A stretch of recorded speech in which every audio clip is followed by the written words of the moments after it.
wabarakatuh. InsyaAllah pada hari ini saya akan berkongsi amalan yang kita boleh lakukan sepanjang Ramadan yang boleh menebarkan rahmah ke sekeliling insyaAllah. Seperti yang kita tahu, bulan Ramadan ini menjanjikan pahala kita dilipat gandakan jika kita melakukan amal kebaikan.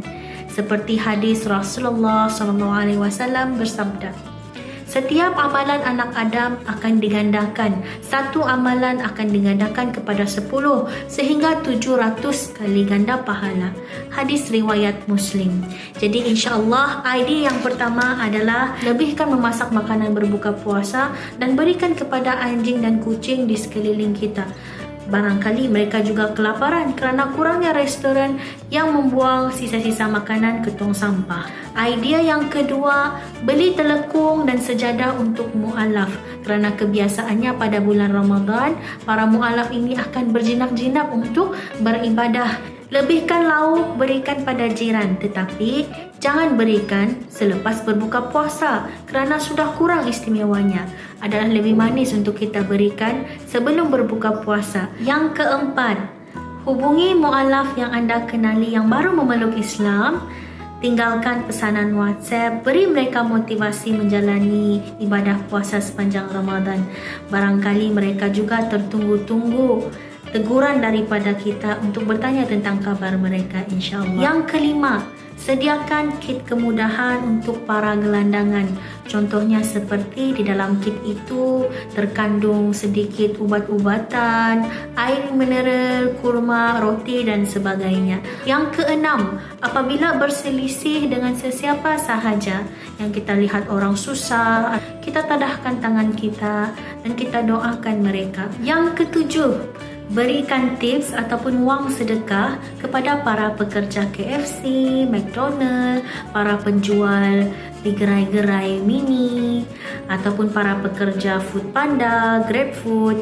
Barangkali RM10 yang kecil pada pandangan kita mungkin amat berguna dan bermakna bagi mereka. Yang ke-8, pantau pagar rumah jiran, pantau halaman rumahnya.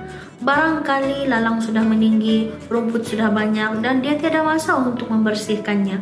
Jadi apa kata selepas solat asar, kita bergegas dan tolong dia potong rumput, tolong pungutkan sampah. Yang ke-9, sediakan dana untuk food bank masjid. Seperti kita tahu masjid ada food banknya.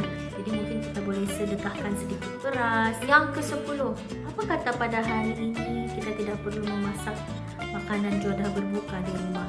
Mungkin kita boleh keluar dalam 50 minit ke 40 minit sebelum berbuka puasa dan mencari gerai-gerai yang berdekatan dengan rumah kita. Yang ke-11, lemparkanlah senyuman yang manis kerana senyuman itu juga sedekah kepada sesiapa sahaja asalkan bersesuaian.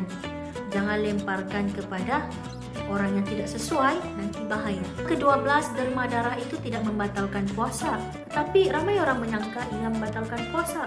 Jadi kesianlah stok-stok darah di hospital semakin berkurangan di bulan puasa kerana salah faham ini. 13, sediakan tabung-tabung mini di dalam rumah agar anak-anak ataupun ahli keluarga kita dapat menabung untuk Palestin, Syria dan Rohingya. Yang ke-14, baca buku dan kongsikan apa yang kita baca kepada ahli keluarga kita, pasangan kita dan rakan-rakan kita. Yang ke-15, periksa bacaan Al-Fatihah adik-beradik kita, anak-anak kita yang masih kecil kerana syarat sah solat adalah bacaan Al-Fatihah yang betul. Yang ke-16, kita boleh bantu menyiapkan meja untuk berbuka puasa. Yang ke-17, jika kita melihat seseorang itu membawa barang yang banyak ataupun susah dia hendak membukakan pintu, kita bukakan pintu untuk mereka dengan muka yang manis. Yang ke-18, cuba kita pilih 5 nama daripada asma Allah. Kita terapkan dalam diri kita sepanjang bulan Ramadan. Ke-19, mungkin para ibu-ibu boleh lihat ke dalam stor, cuba cari tudung-tudung yang sudah lama tidak digunakan, tapawai-tapawai yang banyak yang tidak sempat pun kita gunakan. Apa kata kita sedekahkan kepada orang-orang yang memerlukan? Contohnya macam pasangan muda yang baru mahu berkahwin, ataupun ke rumah-rumah anak yatim, ataupun rumah-rumah perlindungan yang baru ditubuhkan. Mereka mungkin memerlukan.